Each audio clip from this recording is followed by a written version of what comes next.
Olá pessoal, meu nome é Levi e hoje vamos falar sobre a árvore da vida, os superdomínios dos procariontes e eucariontes. Vamos lá? Em 1977, o cientista norte-americano Carl Huss ele construiu uma árvore filogenética através do estudo de sequência da subunidade RNA ribossômica 16S e 18S. 16S no caso das bactérias e arqueias e 18S no caso das eucárias. Ele utilizou isso como relógio molecular, né? Então, por que relógio molecular? Porque essa subunidade de RNA ribossômico ele tem uma taxa de mutação praticamente constante, tá? Então, ele chegou nessa árvore, vocês veem, verifique que tem 3 domínios aqui e que a arqueia, o domínio da arqueia, ela tem um maior grau de parentesco com a eucária se comparado com a bactéria. Você verifica pelos nós da árvore que ele construiu. Mas, né, em 1998, o outro cientista norte-americano, biólogo Ernst Mayr, ele aceitou, né, ele tem a mesma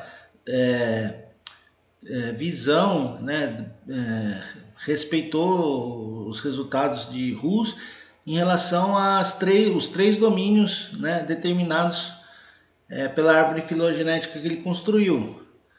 Só que o grau de parentesco que ele chegou a discordar, né? Ernest Mayr afirmou que a arqueia, na verdade, tem o maior grau de parentesco com a arqueia tem o maior grau de parentesco com a bactéria, se comparado com a eucária, né? Então ele apresentou alguns estudos aqui 42% do genoma do Metanobacterium termoautotrófico do domínio arqueia são mais semelhantes com o genoma da bactéria se comparados com o genoma da eucária. Aqui em outro estudo, 44% dos produtos gênicos do Metanococcus genichi são mais semelhantes se comparados à bactéria do que apenas 13% eucária. Então, esses dois estudos juntando, eles mostram que 77% das células de arqueia têm o maior grau de parentesco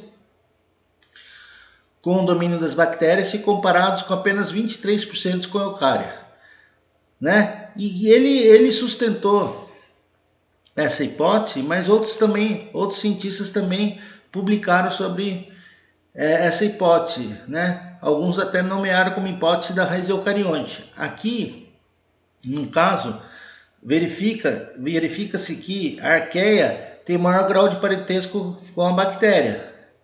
E eucária é um parente mais distante, né? Um grupo mais distante. Vocês vejam o nó aqui, né? Que deu origem ao grupo da eucária e ao grupo de organismos que deu origem a esses dois domínios aqui, bactéria e arqueia. A eucária mais primitiva não tinha mitocôndria, né? E ele foi adquirido ao longo do seu percurso evolutivo, aí, ao longo dos milhares de anos. E aqui à direita você tem outro estudo, né? Aqui mostrando os organismos que foram utilizados para a construção da árvore filogenética, e verifiquem que a arqueia tem maior grau de parentesco com bactéria se comparado com os eucariontes. Então os dois têm a mesma visão do que o Ernst Mayr. Então, aqui colocado as duas árvores filogenéticas lado a lado, para a gente ter uma ilustração sobre as duas hipóteses. Então, aqui a árvore proposta por Huss, onde a arqueia tem maior grau de parentesco com a eucária, se comparado com a bactéria. São 3 impérios, ou como Huss determinou, 3 domínios, né? E aqui também os 3 domínios, só que existem os superdomínios, os procariontes e eucariontes. E vejam que, diferentemente da árvore de Huss, a arqueia tem o maior grau de parentesco com a bactéria se comparado com a eucária. Então, como que a gente poderia resolver esse dilema, né?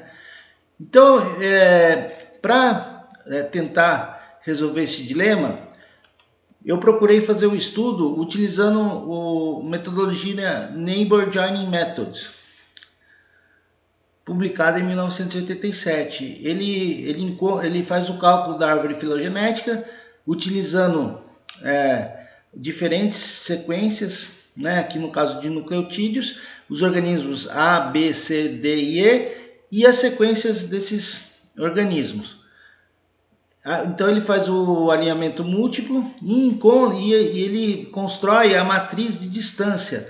Essa matriz de distância vai pontuar, a pontuação vai ser baseada nas diferenças de sequências que existem entre os organismos. Quanto maior a diferença na sequência de nucleotídeos, mais distante, né, o grau de parentesco vai ser. Então, com esse cálculo é possível encontrar a árvore filogenética. Aqui embaixo vocês conseguem verificar a árvore filogenética. E para a utilização do Neighbor Joining Methods, os organismos, eu utilizei o mesmo barcode que o RUS. Eu utilizei o RNA ribossômico 16S18S. Né? Então eu fiz o mesmo barcode que RUS, só que vocês vão ver mais adiante os resultados em que eu cheguei. Claro que na época de RUS ele utilizou menos organismos, né? Menos sequências de RNA ribossômico e ele não tinha as sequências completas, né? Da maioria dos RNA ribossômicos. Mas vamos lá. Foram utilizadas as sequências de RNA ribossômico de 291 organismos do domínio Archaea, 223 do domínio Bactéria e 227 do domínio Eukarya. E para fazer o cálculo, eu utilizei o programa Mega10. Então, aqui está, né, o passo a passo, né? Aqui está o programa Mega10. Você pode fazer o download na internet. Então você escolheria aqui Alignment, Edit Build Alignment. E para você fazer o alinhamento, ele vai abrir uma janela aqui, sequência 1. Então você vai colocar as sequências aqui. Então você vem em Query Gene Bank, né? Na aba aqui tem a opção Web, Query Gene Bank. Ele vai entrar no banco de dados do NCBI. Aí você vai preencher sequência por sequência aqui para fazer o alinhamento múltiplo, né? Então você vai escolhendo os organismos. Aqui no caso eu já escolhi os 743 sequências de RNA ribossômico, né? 16S da bactéria e Archaea, 18S Eukarya.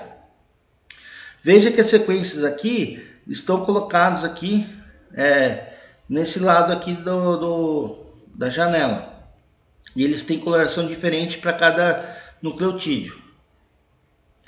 Quando eu tiver todas as sequências que eu quero fazer análise, no caso aqui eu utilizei 743, aí eu venho aqui em Edit e coloco Select All. Ele vai selecionar todas as minhas sequências para eu poder fazer o alinhamento múltiplo. Aqui, aí depois de selecionar todas as sequências, aí eu colocaria, aí o correto colocar, né, passo a passo aqui, alinhamento por cluster W. Então, depois que você escolheu todos, o Select All, você viu que a coloração aqui fica homogênea, fica a mesma.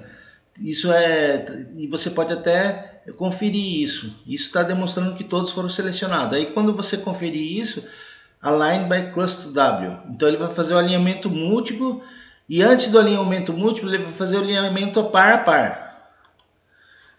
Então você selecionou os parâmetros, né? Tem alguns parâmetros que você pode selecionar. Aí ele vai colocar aqui Multiple Sequence Alignment by Cluster W. Então ele vai fazer o alinhamento par a par e depois quando terminar essa barra azul, que pode demorar dias ou até horas ou dias, dependendo da sua máquina, aí ele vai fazer o alinhamento múltiplo. Aí quando terminar o alinhamento múltiplo, qual que é a sequência? Vai aparecer desse modo aqui, ó. Tá alinhado, ele fez o alinhamento múltiplo, ó. Ele vai aparecer tracinho e alguns sinais aqui mostrando aqui, e a letra dos nucleotídeos A, C. Então esse desenho aqui com a cor branca, né? Quer dizer que o alinhamento múltiplo foi concluído. O alinhamento múltiplo concluído, a próxima etapa é utilizar o Neighbor Joining Method. Então, com o alinhamento concluído, aí você pode ir na aba aqui da opção Phylogenetic Analysis, que é esse botão aqui, e colocar Construct Test Neighbor Joining Tree. Então, aí ele vai perguntar que arquivo utilizar. Aí você vai escolher esse arquivo aqui, né? Que está nessa caixinha que você acabou de fazer o alinhamento. Aí ele vai perguntar, se coloca Construct Test Neighbor Joining Tree. Aí ele vai abrir uma janela né, com o método Neighbor Join, e você pode escolher. Aí eu coloquei o método estatístico Bootstrap Method, que eu coloquei para repetir 500 vezes. Para isso aí vai te dar uma pontuação de 0 a 100 do grau de confiança das ramificações da árvore filogenética construída. Aqui tem outros parâmetros que você pode modificar. Aí ok.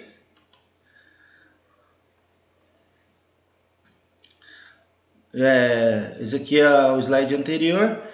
Então, depois de você colocar aqueles parâmetros do Bootstrap Method e Neighbor Joining Method, depois de algum tempo ele vai dar a árvore construída. Essa árvore aqui, como tem 743 organismos, aqui está o nome do organismo, aí você confere um por um. O nome do organismo, né? Isso aqui, letra e numeração é a Session Number. É o número que o NCBI usa para localizar o organismo.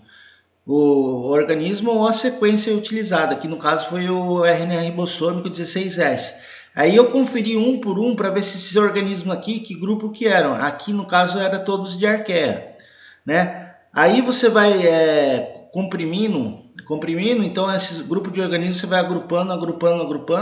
Aí eu fui conferindo um por um e fechando. Aí cheguei nessa árvore aqui. Aqui, dessa árvore aqui, você pode descompressar também. Aí ele volta naquela árvore que apresenta todas as sequências que eu utilizei, né? De todos os organismos. E verifiquem, né, que a pontuação Bootstrap Method está alta aqui, 98, 100, 100. E aqui está demonstrando o que o Ernst Mayr e alguns cientistas haviam já, né, relatado, que a Archaea tem o maior grau de parentesco com a bactéria. Vocês veem aqui, né, pelo tamanho aqui do ramo, se comparados com a Eucária, que é esse tamanho de ramo aqui. Então, essa árvore filogenética está mostrando, confirmando que Ernst Mayr havia já concluído. Então, a conclusão, as evidências apresentadas pelos pesquisadores, como Ernst Mayr, e o estudo apresentado, né, que eu mostrei agora com o Mega 10, mostram claramente que as arqueias são muito mais semelhantes às bactérias do que os eucariotos, ou Eucária. Então fica a árvore filogenética aqui, né, configurada aqui com os 3 domínios e os superdomínios dos procariontes, unindo a bactéria e a arqueia, e dos eucariontes com apenas o domínio Eucária. E veja aqui, né, a figura ao lado, como as duas células são bem distintas entre si, né? Com o eucarionte, uma das características morfológicas bastante importante é a presença do núcleo, né? O envelope nuclear, uma membrana que envolve o material genético, e o procarionte não apresenta isso. Dentre outros inúmeras características morfológicas que distinguem esses dois superdomínios. Muito obrigado, as referências e até mais.